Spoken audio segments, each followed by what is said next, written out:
Good evening, guys, and welcome to the third session of Lee Stafford. Oh, there you are. My name's Lee Stafford. I'm going to be your host for the next hour. I'm also joined by some of my friends and family tonight. I've got Joe, an old colleague of mine. We worked together how long ago, Joe? Oh, about 25 years ago. Longer than that, mate. About 35 years ago. 80s, a long time ago. Wow. So Joe's sitting in tonight. You haven't changed that much. Thanks, mate. I've got my cousin Karen here. Karen?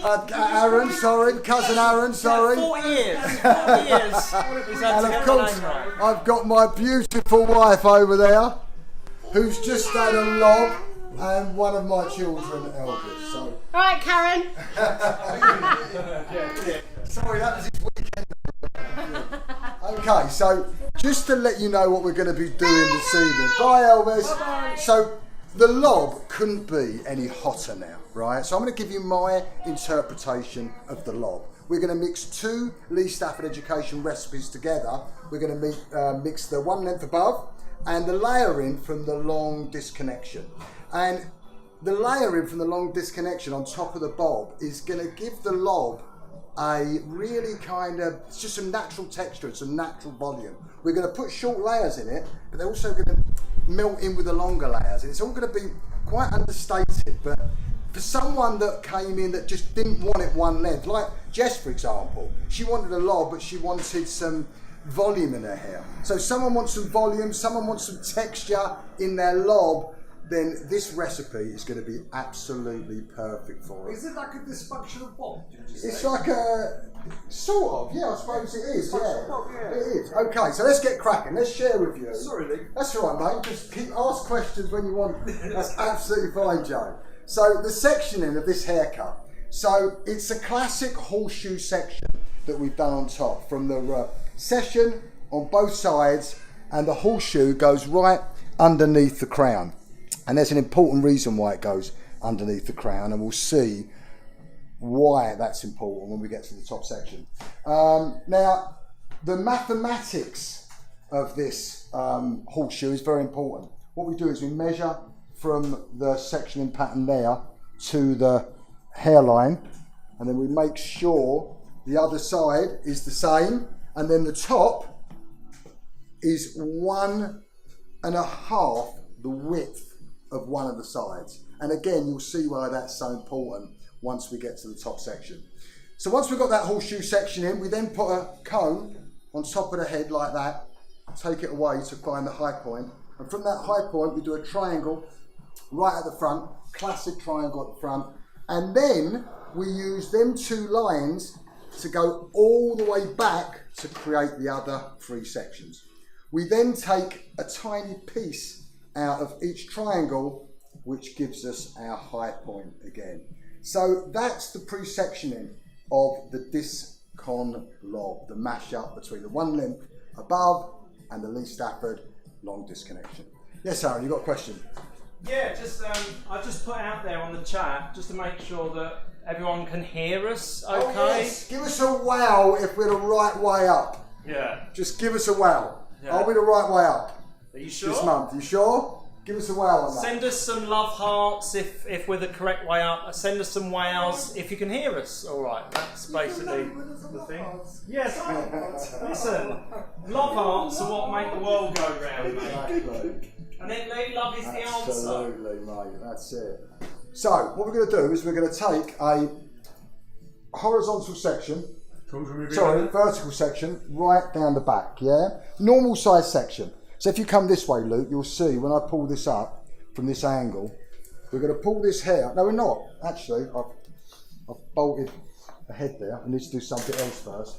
Before we take them vertical sections, we need to take a horizontal section. So we're going to take a horizontal section, and this is just a slither of a section, so it's not too wide. You'll see why that's so important once we've finished this back section. So we're going to pull that out, and we're going to use the comb as a guide, and we're going to pull that out to 3/4 of the length of the comb. You can leave it longer and it will be softer. I wouldn't advise cutting it any shorter than 3/4 of a comb, otherwise it will go a little bit spiky. So now we're going to follow this horizontal section all the way around the head. Just using your comb as you go, and I'm moving my body around with this sectioning. So I'm pulling it out directly from the head and straight towards me. So we're not building up length, we're not building up weight, it's just going to be the same length all... Oh God, I'll be very good at the cricket team. No, I always drop the comb. Terrible, I'll be no good in the cricket team. I'll be no good in the cricket team, mate. So we just pull this straight out again, using your comb as a measuring stick, 3/4 of a comb, and we're working right the way round to the front of the head. Like I say, you can leave this section longer and it'll be a softer version. I wouldn't go any shorter than 3/4 of a comb. So that side's done. So it's nice and easy, nice and quick. Just the same length all the way around. Now we're going to do exactly the same on this side. So we're just taking a horizontal section straight out from the head. Use your comb as a little measuring stick. And we are going to follow this all the way around. So using your comb as a measuring stick just means that you haven't got to keep checking that this side matches the other side. You know if it's going to be 3/4 of a comb on this side, it's going to be exactly the same balance. We're just going to do that all the way around. So this is going to be really the guide for the whole haircut. This first section here, right the way round to the front. Right, we've got loads of people joining the live stream, Lee. Michael Saunders is here. Hello, Mike. How you doing, buddy? We got John Coronado. John Coronado from Canby. How you doing, John? Yeah, Hull College. We've got Julie Ritson from South Tyne College. Hull College are all watching. Hello, guys. How you doing? Thanks for tuning in. Hope you're having a great weekend. Actually, go tune for Aaron. Yeah, I don't think they do this one. I'm the real eye candy round here. Yeah. Well, you're the youngest one there, aren't you? It's all in the beards, mate. It's all in the beards.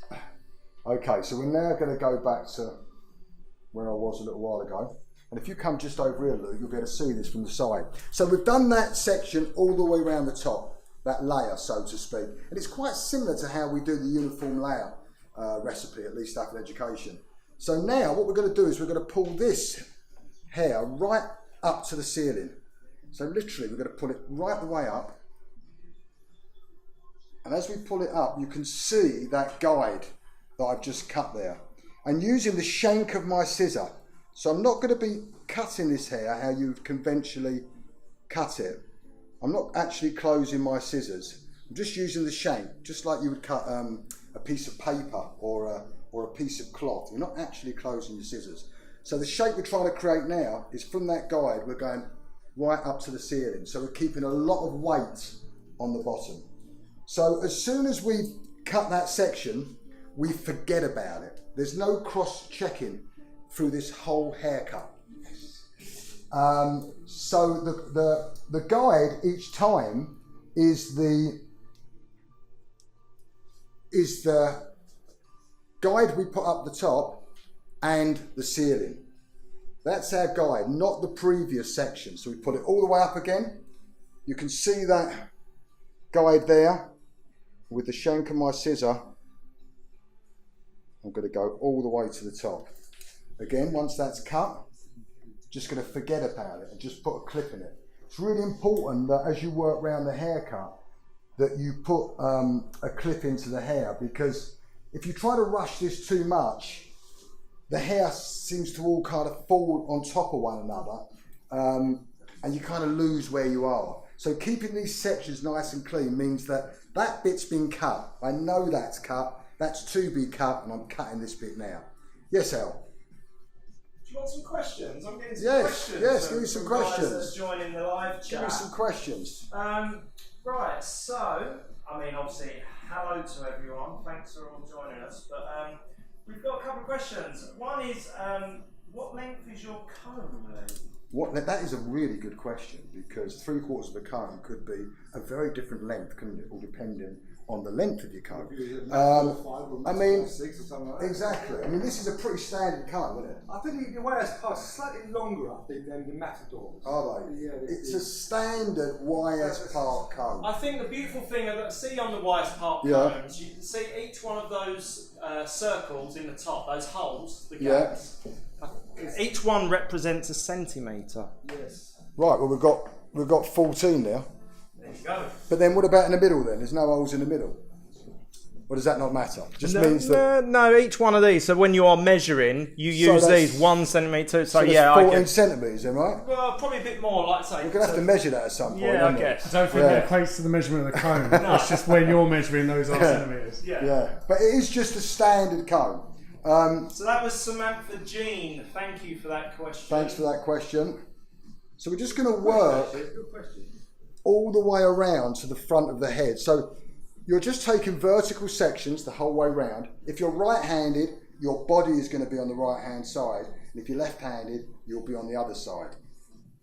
Just you keep the hair nice and wet. When you keep it wet, you can see that guide there. And then we're just going to use the shank of our scissors.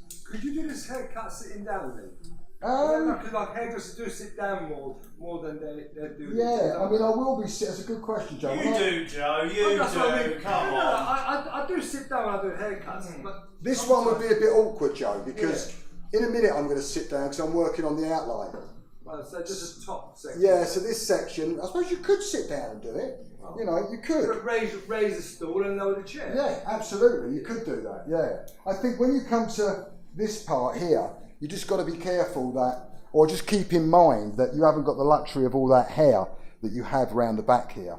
So the last thing you want to do when you're cutting this is to take too much hair away, and then it starts to go quite spidery, you know, quite thin.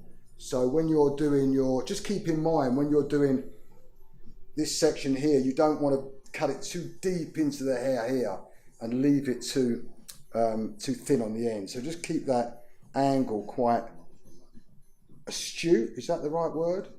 Yeah, so that you keep that weight that's a good there. point, though, Lee. I mean, have you got a way of telling what your angle is? I mean, is there a method you use to make sure your fingers are at the right angle? I'm just heading with that. I'm heading for. I'll show you on this one. This is the last section now. I'm leaving that piece there disconnected because I want to leave quite a bit of sort of weight on the front now. So this is my last section. So I think when you pull this up, you've just got to be aware that if I took that section now and cut it from there right into there, it's going to be thin. Whereas if I took it to there, it'll be thicker. And if I took it to there, it'll be even thicker. So you just got to be aware how much weight you want to leave on the end. And around these side It's quite a bits, steep angle. it's a very, very steep angle, yeah. Claudia's asked, are you cutting the hair, taking all back to the centre or like a uniform? It's just the uniform. So I'm You know not that question? I'm not over directing it.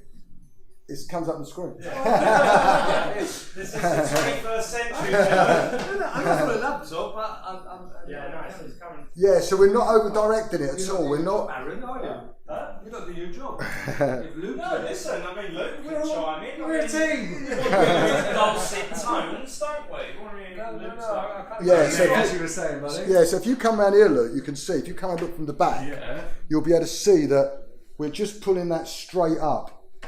Every section is exactly like this, so we're not over directing it at all. We're just pulling it straight up to the ceiling.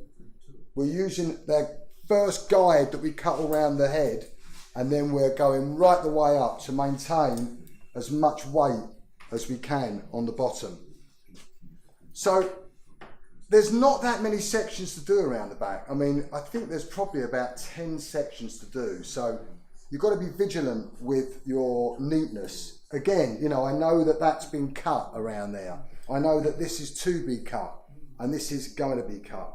And the minute that you kind of start to rush this and not clip it out the way, when this hair falls down, it tends to melt in with the other hair. You kind of just lose where you are a little bit. So, you know, it doesn't, I mean, this is the thing I love about this haircut as well is that, you know, the layering's very, very quick. And it's also, it's very quick and it's very effective, like I said. But I think that it's really important with this haircut that because it's going to be a lot of disconnection in this haircut. It's important that you explain to your client, you know, what you're doing and why you're doing it, so that, you know, when they do play with their hair and they might be able to feel or see this disconnection, they know the benefits of doing it, which is all about giving the hair natural volume, natural texture, making it just look a little bit different, but in a very, very understated way. So this now will be my layering. I've got 2 more sections now around the front, and my layering would all be done around the back. So you could cut this with a razor now, you really could. If you're proficient, is that the right word? Yeah. Proficient with a razor, work. then you can definitely use a razor. You could even slide it. Whatever you feel comfortable with. The reason why I'm using this squeeze technique, which is what this technique is, and what one of the techniques we coach in the academy, is because it's just very, very controlled. You know, this line that I want to take, I can just do it very, very slowly, and it's very, very controlled. But if you can get that kind of control with a razor or sliding, then great, go with it. Okay, so that's all the layering done around the back now. Now, you can see that, you know, I took that real slither right at the beginning, that tiny little slither. The reason why I did that is if I'd have taken a normal size section, you'd have now started to see a weight line around that. And to get rid of that weight line, I would then have to have gone in and done all this kind of business, you know. So just doing that little slither means that it's invisible once all the layering's done. Okay, so just for the sake of time, there was one that I prepared earlier, so you haven't got to see me blow dry this off and straighten it. Gladys. Do you want another question, Lee? Yes, please. Well, just stuff the refresher in your mouth. Right, Jill Tony. Oh no, Jill Sinclair asked, excuse me. Jill Sinclair asked, what made you want to become a hairdresser, and how long have you been doing it for now? Oh my God, well I started when I was 15, Jill, so that's now, how old am I? I'm that old, I forget how old I am. He's got to do maths. I'm 52, so what's that? We're doing it for like 30 odd years. That's why I say me and you. 37 years. That's when we worked together, 37 years ago. That was in 86. 86, that's when I first met you. So, and to be quite honest with you, Jill, I fell into it by accident. It was never a burning ambition, but I was just, my mum just said to me one day, you know, you love women, you love fashion, you hate getting your hands dirty, you hate the cold weather, what about hairdressing? And I tried it and absolutely loved it. So, you know, I have to thank my good old mum for inspiring me to get into this game. Does that answer your question, Jill? Yeah, I think Jill likes that. Okay, so we're going to go around to the back now. So I've just sectioned this off just to the occipital bone. And what I'm going to do is I'm going to get my body now and my eye line. So I'm going to get back so I can see this. That's for it. everyone. In line. Builders. And what I'm going to do now, I'm just going to comb the hair down nice and natural. And then with my clippers, I'm just going to sketch in first of all where I want this line.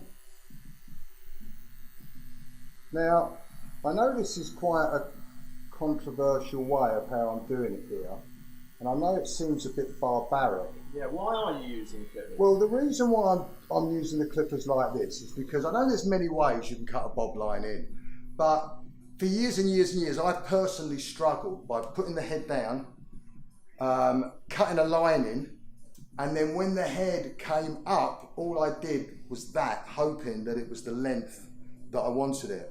So because we're going for a defined lob, we want it to kind of be sitting off of the shoulders. I know if I do it with the head up, with the hair dry, and I whack that line in to begin with, that is the line, that is the length that it's going to be.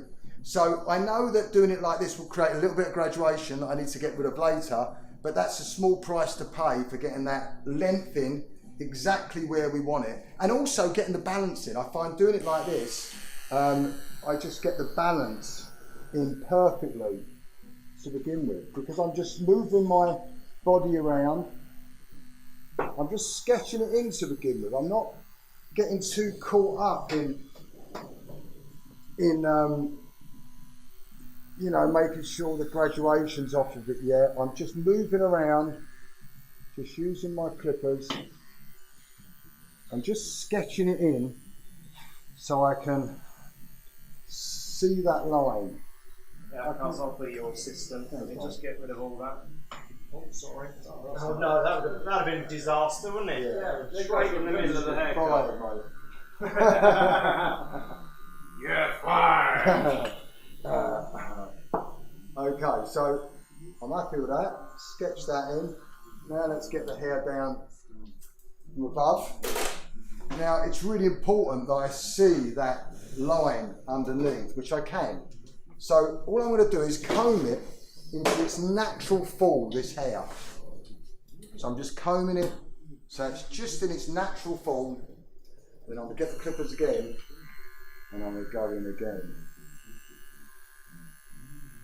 And it's just important that I'm moving my body around with the clippers.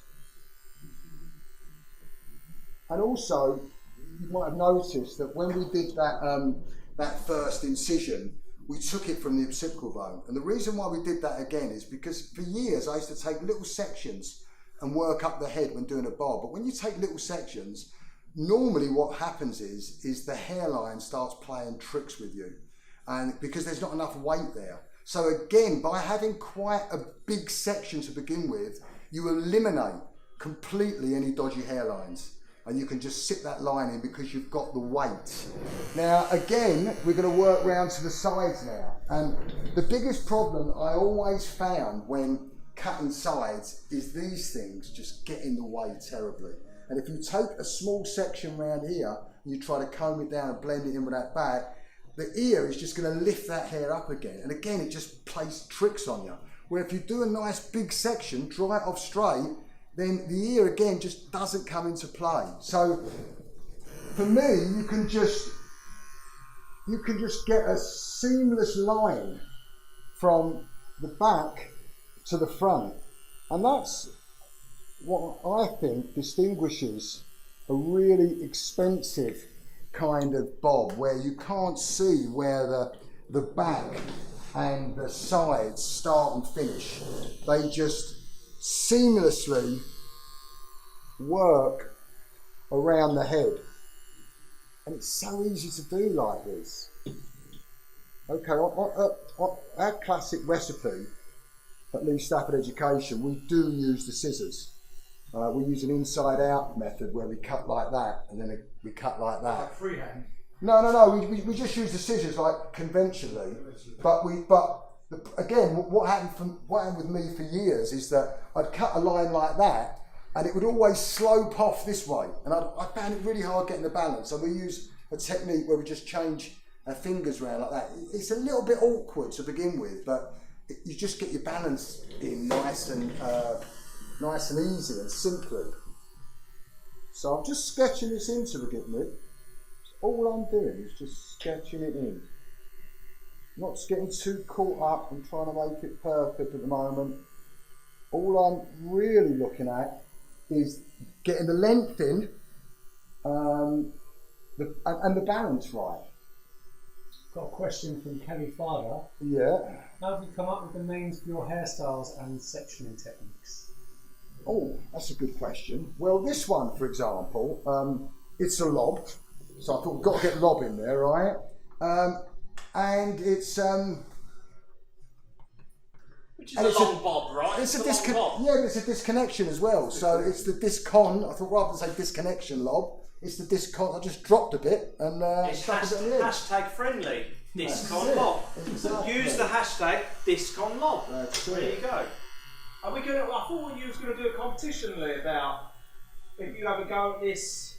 Yes, if anyone tries this haircut and if you upload it, just a finished result onto our Lee Stafford Education page this week, then we're going to pick a winner and we're going to invite you to come and hang out with us at the Stafford's household for the next Facebook Live. So please send in any pictures of this hairdo that you might try this week. Send us some wow, guys, if you like that prize. Boom. Did I get dinner though, or lunch? Of course. Dinner? Isn't it all like Joe, I'm going to make you do this haircut this week on a block. Yeah. And I hope you're watching, Joe. Yeah. We're going to get you doing it this week. I'm watching with great interest. You're going to do this haircut, you're going to upload it, and then Lee's going to choose who's the winner. I wouldn't win. I'm such a... Okay, so now I've got that line in, now I can start to polish it up. So I'm literally just going to take off the graduation on the underneath now. Now, if this was a client, I would be getting her, or him, to put their head down now, because there will be a little bit of graduation underneath this by cutting it in the way that I've cut it. But like I say, that's a small price to pay for getting that length exactly where you and your client wanted it, and for getting the balance so nice, and getting this effortless line that goes from the back to the sides, where you cannot see where the back and the side meet. It's just like a seamless joint. If you don't mind me asking, Yes, mate. do you find doing haircuts on education better with dummy heads, or That's a very good question. Or large models? That's a very good question. So, do we prefer doing it on dummy heads or live people? Because when we did our apprenticeship, we had to do real models, didn't we? Real people. Absolutely. I mean, in an ideal world, I would like to have, a really, fantastic looking model here now. But the way that we've set up our Facebook Lives, we've got all these heads that are pre-done. Right. And if I did a live model, it'd probably take me twice as long. So So the reason why we're using headers at the moment is just so that we can do it a bit more snappier. So people haven't got to see all the drying and the polishing, because something like this line here, I could spend literally ages polishing this up now, So, and it'd probably be very boring for people to watch, me just polishing and polishing. So, then I'm going to bring out another head in a minute, and that's already been polished off. So how many heads do you go through every education? What on now? Yeah. What this one? It all depends really. I'll probably use about 3 or 4 heads per session we're doing now. Yeah, and I might do quite a few practices beforehand. I was going to say exactly. Yeah, so to make sure that you go through a lot of heads. Yeah. Well, that's it. Prepare to fail, or what's the phrase? Fail to prepare to fail. That's it. So failing to prepare is that's a really good point. I mean, how long do you spend preparing for these Well, videos? first of all, it's trying to come up with the idea, like what recipe, because these Facebook Lives are designed really to give our students at Lee Stafford Education Academies and trainers other recipes or other looks they can create, mashing the recipes together that they've already learned. So, you might, and I want to try to make them commercial as well. It's like when I first started cutting hair, I was so hell-bent on making everything really creative and really, and really unusual, which, don't get me wrong, there's still a huge place for that, it's inspiring. But now in the academies, I'm trying to share looks with people that they can actually use in the salon tomorrow and the next day, which can be just as challenging, to be quite honest with you. And I suppose when you use a sort of dummy head, you can actually master the technique better than a real model, because using a real model, you would never get the same haircut twice. There is that as well. Yeah, there is that as well. So I'm pretty pleased with that line that I've got in there. Yeah, very good. Like I say, we could work on that even more, but I'm happy with that. So that's the underneath section done. Now we're going to move on to the layers on the top. So do you remember that high point where I took I really like that too. yeah. It's genius. And then we took the little tiny piece out of the triangle, didn't we? Each triangle, which gave us our high point. So we're now going on to our high point. And this is where I think the real magic begins. A little giggle over there, are you guys? Yeah, sorry, John Coronado's just said, I'm now adopting the Mehmet position. I think he's referring to how you're sitting. It's very relaxed. Well, look, you've had a good result today, haven't you, Joe? You are a very happy boy. Well, I'm exhausted as well, certainly. So I'm just enjoying the moment.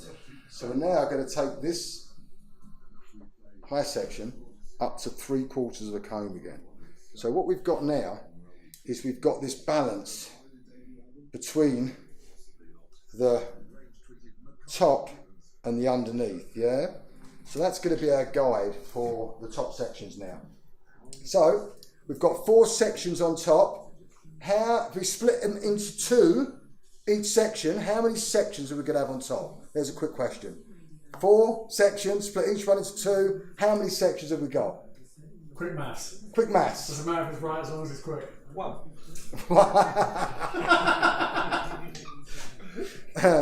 Okay, if you come round this side, Luke. Yeah. So if you come round here again, you can see that we're picking up that, and we're going to do exactly the same as what we did on the underneath. So we're going to. Nice water bottle, a spray bottle. It's nice, isn't it? It's actually broken. Is it? But it comes out very well, doesn't so it? when you spray it still continues. Yeah. That's when it's broken. I mean, the amount of compliments I've had on that, and it's faulty. But I should design one like that. It's the fault that's brilliant. It's the fault that's brilliant. There you go. Can we pan it? I mean, what's the fault? I don't know. So we're going all the way up again, right? So now what we've got that connection on the underneath, but because we went right the way up to the ceiling again, now we've got that big disconnection. So that's why it's called the Discon Lob, because we've got this huge disconnection. So again, with the underneath, what we're going to do with this now is we're going to put a clip in it and we're going to forget about it. So we don't use that as a guide at all. Our guide each time is that high point and going up to the ceiling. Do you want another question, Lee? Yeah. Right, so Caroline Hilda Phillips asks, if you could do anyone's hair, who would you do and what would you do? Right, if I could do anyone's hair right now, Dead or alive? after this haircut, without a question, it would be my mum. Oh. That is the person's hair. I mean, do you know what? I used to do her hair 3 times a week, and we always fought like cat and dog over her You never hair. like your work. And I would do anything to just do it one more time. Funny, isn't it? And that was the follow-up bit, was what would you do? Yeah. Oh, what would I do? Whatever she wanted of Yeah, well, I know. Yeah, I mean, Would this haircut work your mum? Your mum had really thick hair. she had didn't very, very thick hair. She had hair like one of them welcome mats, didn't she, at the front door? And she always wanted it lovely and smooth. My mum was very adventurous with her hair. She really was. I mean, this would probably work on my mum, She had yeah. no choice, was it? That you sat her down on a chair and said, right, you should be seen, not heard. Oh no, she was very vocal when it comes to what she'd have her hair red one week and blonde the next. And so what we're doing now, we're literally, it's like we're cutting an orange up. So we've done one section there, then another section. This section on top now is done, right? I've now split this section into 2, and I'm pulling it all the way up again. So as I pull it up, you can see the disconnection there from the underneath. I pull it all the way up. If that falls away, just pull it up. There you go, I can see it. It's just there. And that's my guide again. So again, we've got that disconnection that falls over there. And then once that's cut, we're going to put a little clip in it, so we know that's cut. And by doing this, you just don't get yourself in a mess. The only times I've ever got a little bit confused on this haircut is when I haven't clipped it off like this. And like I say, it can kind of melt into your next section, and then you can lose track a little bit. So you've only got 8 sections to do on top. So just keep it nice and focused. That segues nicely into, Laura White said, what's the biggest F-up you have ever made to a haircut? The biggest... And then made a comeback from? Oh. Well, do you know what? I've made so many mistakes. Well, you have to. I mean, yeah. I mean, It's not mistakes though, is it? It's not mistakes, it's such, isn't it? I don't know. I cut off someone's comb over once by mistake. I bet you done him a favour though, didn't you? Well, that's the way I looked at it. I also had a friend of mine, Phil Soundy, very good old friend of mine, boxer, military kind of guy. And when we was younger, and everyone was getting their hair cut round my house in the dining room, yeah, he was quite adventurous, Phil. You know, he'd have quite a bleached crop. But I remember one day I was cutting his hair, and I was using a clipper over comb technique, and the clipper, I mean, it wasn't even as if I was working on the bottom of his head. It was up the top here, and the clipper fell off the comb, and I put this big, like, bald bit on the top of his head. And I was so embarrassed that I'd done it. I didn't tell him. And when I showed him the back, I kind of whizzed past that bit. And, well, he wasn't. When he got down the pub that night, he was on the door, and everyone was laughing, saying, Phil, you all right, mate? Have you been in an accident? And he was like, what do you mean? And eventually they showed him the back of his hair, and he wasn't a happy bunny. You didn't charge him then, I take it. What's that? You didn't charge him then. Well, I can't Charge him, remember. was it give it away? No, I mean, the unfortunate thing is when you make a mistake on a dummy head, you can put it in the bin. When you make mistakes on people, which is inevitable, you know, because unless you play it safe all the time, you're going to make some mistakes. Well, the thing is, what constitutes a great haircut, right? You know, if the client's happy, it's a great haircut. Exactly. If the client's happy, then that's fine. I mean, I've done haircuts many times where I thought the person was never going to come back to me because I hated it. And lo and behold, they would bounce through the salon door in 6 weeks' time and say, the same as next time, please. Yeah. So you can never tell. And that's the hard part. Try to remember what you did last time. Yeah. You just got to do your best, don't you? Yeah, exactly. It's all you can do is do your best. Okay, so this is the last triangle on top now. So I'm still being vigilant with putting my clips there. All that's been cut. This one's yet to be cut.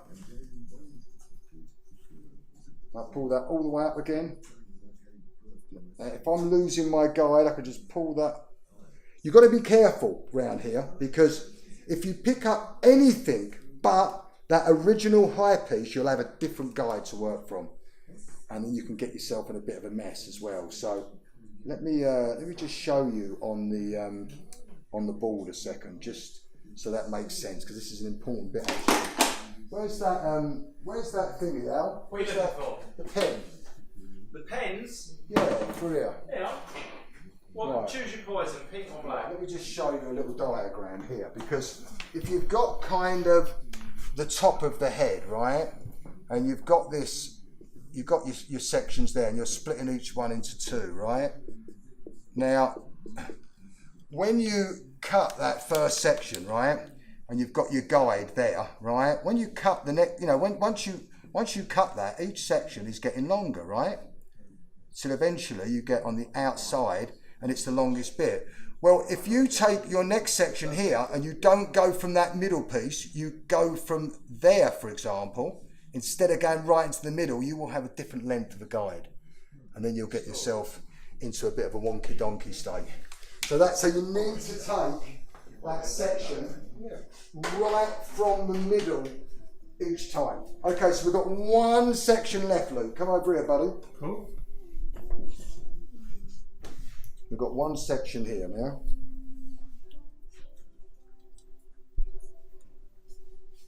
Pull that all the way up. Oh, by the way, someone's special's birthday today. Oh yes, if you're watching, Jonathan, my brother, happy birthday, mate. Lots of love. He is watching. I just bit had late to to remember WhatsApp that. Bit him to late remind to- him. Oh no, I spoke to him earlier as Oh, you well. did, I Oh, would say, of course. Happy birthday. Of course. Okay, so that layering is all done on the top now. Now, remember when we started, we said that horseshoe section needed to go underneath the crown. Well, the reason being is because it went underneath the crown, we've got that short piece on the underneath, but this longer piece now falls over. If that horseshoe had been sort of where the crown is, you'd have had no piece to fall over it. So that's why it's got to be underneath the crown. Also, you know, we gave that measurement where the top was one and a half what the length of the side is. The reason why we did that is that gives a very nice marriage between the hair on top and the underneath. If we'd have done that top a lot wider, for example, and had the sides much narrower, then that could have looked a bit like a mushroom. It could have been quite heavy on top and mushroom, like a jellyfish, and then you'd had little kind of legs down there, would have been thin. And if you'd have had this quite thin on top and quite wide there, it would have been a bit like Deputy Dog. You'd had them big ears and a few little hairs sprouting out on top. So that mathematics works very nicely, marrying up the top and the underneath. Okay, so that's done now. Can everyone give us a like if they like Lee's jellyfish impression? Okay, so for the sake of time, I've dried one off earlier. So this is exactly the same haircut, but this has just been dried off. So you can see already that, you know, we're getting some volume up here through the layering. So now all I want to do is because we went right up to the ceiling with the layering on top, we've got some hair that's overhanging. So I don't want to use my comb too much. You know, I just want to literally comb it down so it's falling in its natural state. I don't want to keep combing it. Let me get out the clippers again. Let me ask you. Yeah, mate. How do you work on sort of like thick curly hair? Will this work on curly Yeah. hair? That's a very good question. This would work amazing on curly. I'll tell you why. Because if this young lady had, or young man, had curly hair and you cut a lob, right, the chances are it could look like a real mushroom. It'd be very square, wouldn't it? Yeah, because you've got all these layers on top and it cuts short there and it'd be like a mushroom. By putting these layers in, it means that you've got some layers that are still long. It just disconnects from the hair. Yeah, and you've got some layers that are shorter. And it works beautifully with And you just want to let it dry natural rather than blow dry. you could let it dry natural. I mean, the great thing with this haircut, for example, is you could dry it off however you want, really. I mean, I'm a great believer that a great haircut should be left to dry naturally and look amazing. But once you've got that kind of quality in your haircut, then you can dry it off wherever you want, can't you? You know, you can go to town with it. So all I'm doing there, even around the front, I'm letting it all fall very natural. You know, I'm not over directing it. I'm not combing it all the time. I might just be combing it just to get the hair out that I've cut. But really, I just want this all to fall very, very natural. I've got a question from Victoria Shaw. Yeah. Kind of on that thing where you was asking about curly hair and whether it would look as good. Yeah. She says she's been gifted by God a double crown. Would this still work on a double crown? That's a good question, and it would work great because when you're dealing with a double crown, the only two ways that you can get around it is number one, cut it off, which does work brilliant sometimes, just cutting it short, or number two, leaving it long enough that the double crown doesn't come into play. And with this, because you've got that amount of length on your crown, you know, your double crown's never going to disturb that. So it works absolutely fine with a double crown. So even around the front here, look, it's just so easy to do this. You know, I don't keep combing it. And this way you just get a really nice fall with it. You're just using the natural fall. That's a good question, really good question. John Coronado asks, hi John, on curly, would you still use 3/4 of a comb? That's a good question, John.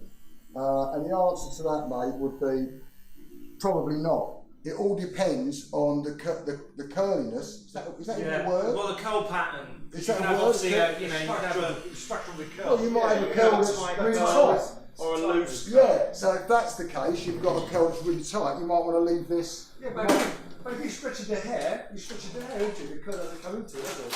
Yeah, but I would probably get a bigger comb. I might get an even bigger comb and go right the way to the top. You know, I mean, I would always say leave it a bit longer and play it safe to begin with, rather than. Because it rises up. Yeah, because it rises up, and then you can always cut a bit. It's so quick to do this layering anyway. That I would just play it a little bit safe to begin with. Do you use any product to cut with? Do you know what? Yeah, I do. I leave a little bit of leave-in conditioner. I mean, because at the moment, you know, I'm not putting any product on it because, you know, I just want the hair to be really, really natural. But but I probably would use a little bit of leave-in conditioner just when I'm blow drying, or a very, very light blow dry lotion, just to get some quality in the hair, really. And then, of course, once you've done the cut, you can go all out with the product. You know, all depending on the kind of finish you want. You know. So again, I mean, I could spend ages polishing this off now, just getting this absolutely perfect. But you can see the benefit, can't you, of just cutting it with the head up, nice and natural, hair straight. You know, it's just so much easier to work that line. Is it the perfection to get it imperfect? What's that? The perfection is to get it imperfect. What do you mean? Well, you don't want to spend hours sort of filtering through to perfect a haircut. The idea is to get it imperfect looking. Yeah, sometimes. Yeah, sometimes. It is, but I suppose with a line like this, Joe, you know, the quality of this haircut is so determined by the quality of the line. Right. You know, and you want the line just to be like wallop, absolutely killed line. Because after that, you know, I've really sort of put some unusual texture in this, and as I just play around with it now, I mean, this, you've got to remember, this is dead straight, but already you can start to see, just by doing, if you come around here, Luke, and just have a look at the front end, you can start to see that you've got this sharp lob line, but these layers just start to lift it all up a bit, and it would bring out the natural texture as well. So, I've done one earlier, because again, I didn't want to spend time just dressing it all out. This is his fourth done, isn't it? Yeah. That's his fourth one. Wow. So this is exactly the same haircut. Exactly the same haircut. Thanks, Joe. No expense. So that's stand innovation. So no, it's very good. all I've done here is literally got a tong, dried it off, and then just gone over it a tong, just put a tiny bend in the hair. Didn't want it to look curly. I just wanted to look like that cool it girl look, where she's just got, looks like she just got out of bed, but you know she hasn't, you know. So, you know, as you can see now, you know, doing this layering, it's quite a commercial look, you know. You've got that lob in there, which is that really hot kind of length at the moment. And the layering, it does give you that kind of illusion it's kind of one length, but it isn't. You know, you've got layers in there that are quite short, as well as layers in there that are quite long, you know, that melt together, that give the hair natural volume, natural texture, and make it look modern, but in a very, very understated way. Okay, so that is the Discon Lob, ladies and gentlemen. Have a little look. Go around and give us a 360 on that, Luke. No worries. It's very nice, Luke. Yeah, thanks, mate. Very nice. Good finish. It's simple as well, isn't it? The technique, because it's not quite a simple exactly technique. invisible layers, but No. it's not heavily layered. No, exactly. So it's Exactly. kind of the distributed weight. Exactly. So let's everyone share. Well, everyone smash the like button. Everyone give us your feedback by pressing the wow, Show me guys. some love, some love. Show us some love, show us some love. Love. Show us some love for the haircut. So yeah, thanks for tuning in, guys. Have a wonderful Christmas, and we will be back. I'll get it out of it. It's easy for me to say. We'll be back in the new year. So see you later, guys. Thank you. See you soon. Bye.